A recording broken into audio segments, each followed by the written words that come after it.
My video for October 5th, 2019 is video number 3228. The title is another question. What does it mean to be centered? This came to me in a dream. There are many centers throughout all that is. The center is everywhere and nowhere.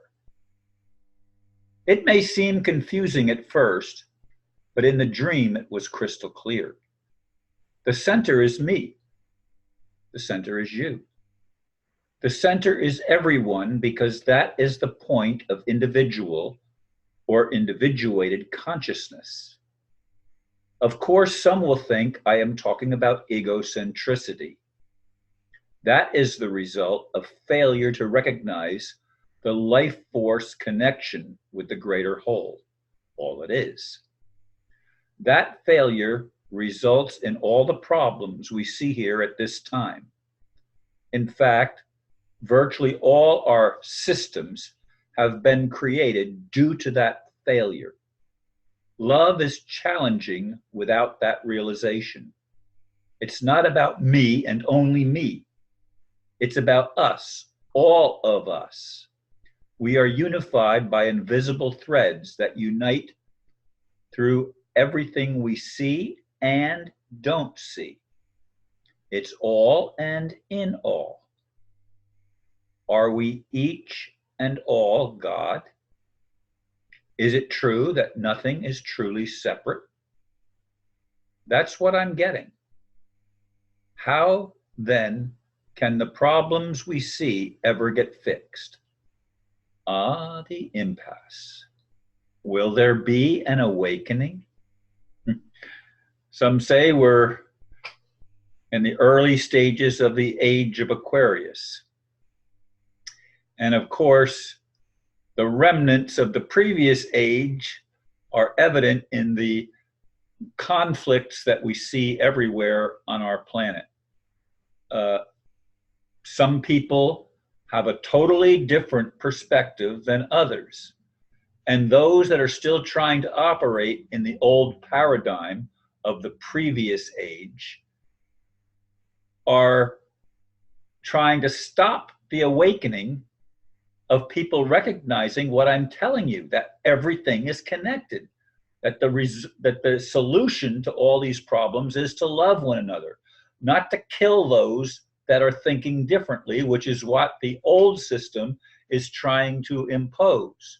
They want to reduce the world's population down to a manageable nucleus of robots that perform tasks without questioning and do what those that consider themselves the elite or the leaders or royalty or whatever name you want to apply to it, those that consider themselves above everyone else do not want to see anything change. They do not want to see an awakening of the general population where we all recognize that we each have gifts, talents, and abilities that in most cases we have failed to recognize because we've been trapped in a system where we have to chase money in order to survive. And as I've said in so many videos, money from its get-go was a means of deceptive entrapment. The slavery was still there of a group of beings or creatures, whatever, that wanted to rule over other creatures and be the dominant ones. And it was realized that, hey, what if we pay you? Then you're not being dominated. You're no longer slaves. Well, that was a trap. And money has always been the trap that keeps us enslaved and keeps us thinking that I have to have more than I need. And in order to get more than I need, I have to steal or take from those that have less than I have, because the more I have, the better I feel. And that's egocentricity, folks, in case you don't know. That's me, and only me. That is a distortion. That is what prevents all of the ideals taught to us in our religions, but not practiced by those who are pushing the religions. The initial church, if you will, was just a gathering of souls, individuals, and each could take turns speaking. There was no leader of the group. As soon as you develop a leader that is supposed to be the spokesman, and everyone else is supposed to keep quiet and not allowed to speak, or only allowed to speak if given permission by the leader, that's a distortion of what was set up in the early church. For example, the early church let each one, there was no minister, no clergyman. Everyone could be moved to share what they wanted, but it had to be done decently and in order. That was the mandate, if you will. That was the direction that we were given. And it works because I had a group myself that met in my home, and people were allowed to ask questions. Different ones would share what they saw as an answer. The one rule that I've always tried to have in any of my groups is that you don't point a finger at somebody and say, "But you're wrong." No, that's a perspective.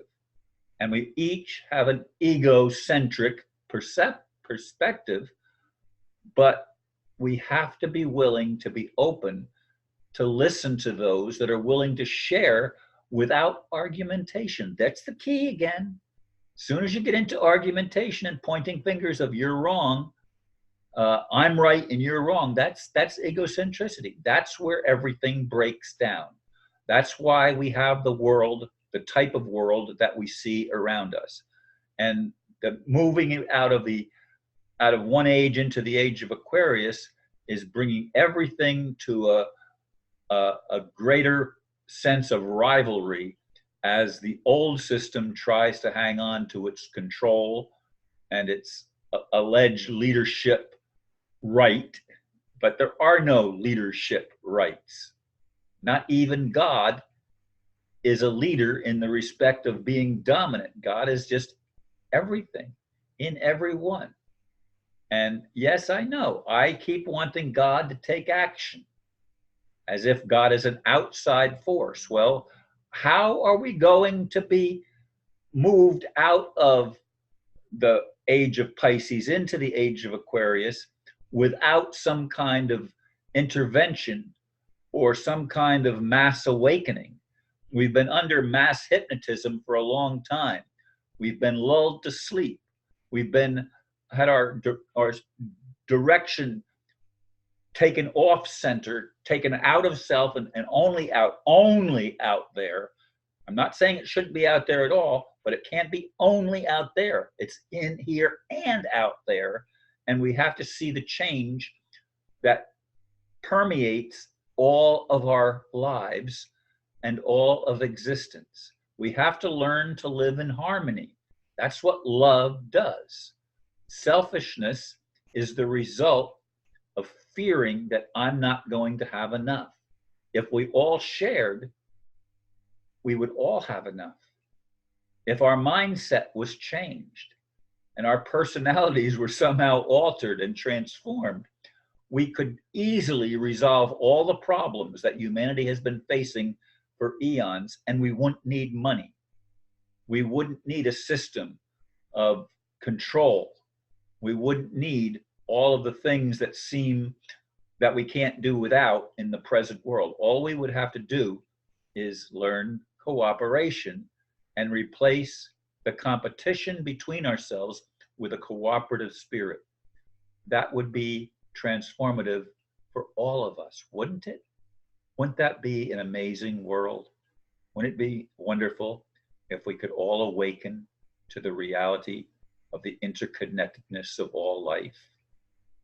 To me, that is a significant part of the solution to all the problems that have entrapped us for eons. Thank you, folks, for listening, and namaste.